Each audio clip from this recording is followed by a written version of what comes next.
Okay, I'm going to walk you through the odds on the homework for lesson 4, just in case you're really stuck and you're not sure how to approach some of these problems. So I wrote them down on this sheet and I'll try to work you through the steps. In number 1, the exact question says, after a raise, Sam went from earning $10 per hour to earning $12 per hour. So there's an increase going on here. We want to figure out the percent increase. In other words, when we think about how much more money he's making, what is that a percent of when we take it out of the original? So my first step is always to find the change or the difference. So the difference between $12 an hour and $10 an hour is $2. Again, we want to find what percent of the original that is. So my second step involves my proportion. We said the percent over 100 equals the change over the original. So in step 1, we found the change was 2. And the original amount that he was making was 10. We want to know the percent, so that is my variable over 100. This allows me to cross multiply. X times 10 is 10x. 2 times 100 is 200. When I divide both sides by 10, I get x on the right side, and on the left side, it looks like I get 20. So x would be 20% increase. In other words, the amount that he increased from one wage to the next was 20% of his original starting rate.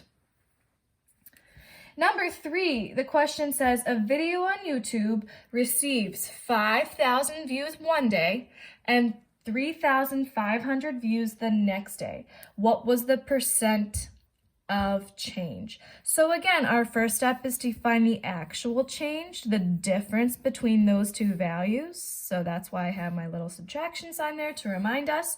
I need to do 5,000 minus 3,500, which equals, oops, I'm in the way here, 1,500. So that's my actual amount of change. Then I need to use my proportion to figure out what percent of the original amount that actual difference is. So again, percent over 100 equals the change over the original amount.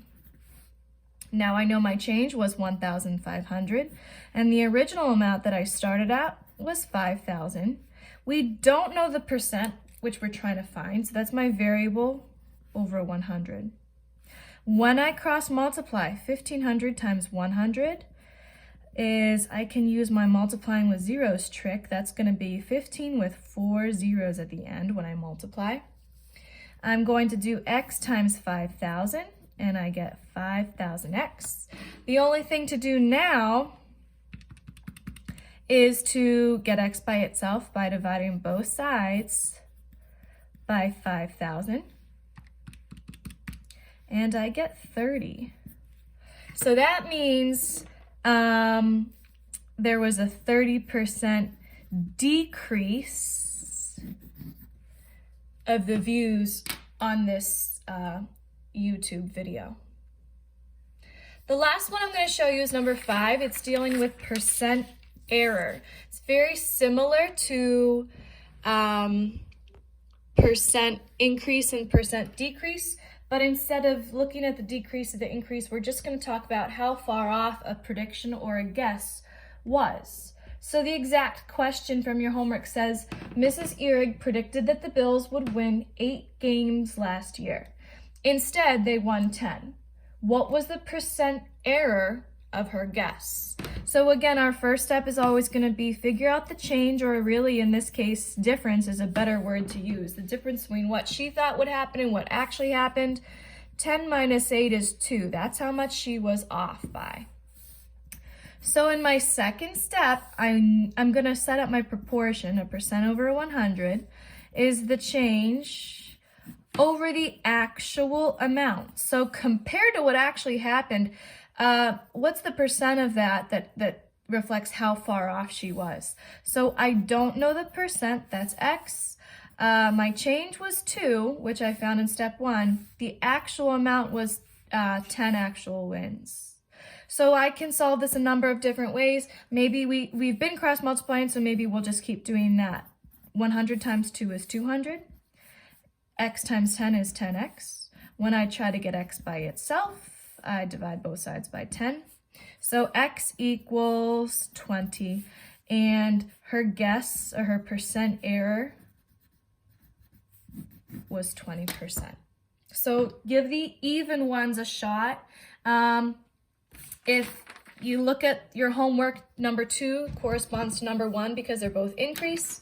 Number 4 corresponds to number 3 because they're both decrease. And if you're confused on number 6, use 5 as a model because they both pertain to percent error. Give them a shot. Let me know how they went, and follow up with me to tell me what we need to continue to go over or what you didn't understand.